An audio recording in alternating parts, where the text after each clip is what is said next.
Ganpati Bappa Morya. The stories या माझ्या Marathi YouTube चॅनलवरती जगभरातून बघणाऱ्या सगळ्या माझ्या माणसांचं मी अगदी मनाच्या कोपऱ्यातून स्वागत करते. चला तर सुरुवात करूया आजच्या आपल्या द स्टोरीजला. एक मुलगा पाळीव प्राण्यांच्या दुकानात एक कुत्र्याचं पिल्लू खरेदी करायला गेला होता. तिथे 4 पिल्लं एकत्र बसली होती. त्यांची किंमत प्रत्येकी $50 होती. तिथंच कोपऱ्यात एकटंच बसलेलं एक पिल्लूही होतं. त्या मुलाने ते पिल्लू त्या बाकीच्या पिल्लांपैकीच आहे का, आणि तेही विकायला आहे का, आणि ते असं एकटंच का बसलंय, असे सगळे प्रश्न विचारले. त्यावर त्या दुकानदाराने सांगितलं की हो, ते पिल्लू त्या बाकीच्या पिल्लांपैकीच एक आहे, परंतु ते अपंग आहे आणि त्यामुळेच ते विकायला ठेवलेलं नाही.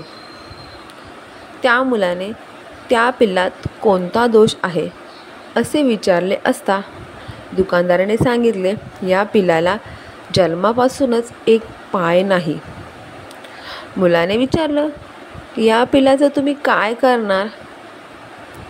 याचं उत्तर होतं, त्याला कायमचं झोपवून टाकील. मुलाने त्या पिल्लाशी खेळू का म्हणून विचारलं. दुकानदार म्हणाला, खेळ की.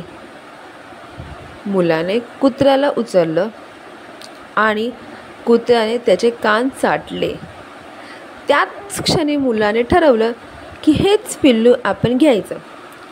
दुकानदार म्हणाला, पण ते विकायचं नाही आहे. पण त्या मुलाने आग्रहच धरला, हट्टच धरला. शेवटी दुकानदार ते विकायला तयार झाला. मुलाने खिशातून पैसे काढले. दुकानदार त्याला म्हणाला, मला कळत नाही आहे, या पिल्लासाठी तू एवढे पैसे का खर्च करतोयस? याच पैशातून तुला दुसरं एखादं चांगलं पिल्लू घेऊ शकशील. यावर त्या मुलाने काहीही न बोलता फक्त डाव्या पायावरची पॅन्ट वरती केली. मुलाचा अधोपायासाठीचा धातूचा आधार असणारा पायातील बूट दुकानदाराने पाहिला. दुकानदार म्हणाला, अच्छा, आलं माझ्या लक्षात. ठीक आहे, तू घे हे पिल्लू. म्हणजेच काय, दुःख वाटल्याने कमी होतं आणि आनंद वाटल्याने वाढतो. तर माझ्या आजच्या या द स्टोरीजमधून तुम्ही काय शिकलात? जर वेळ मिळाला तर नक्की कमेंट करा. तुमचं हे प्रेम माझ्यावरती असंच राहू द्यात.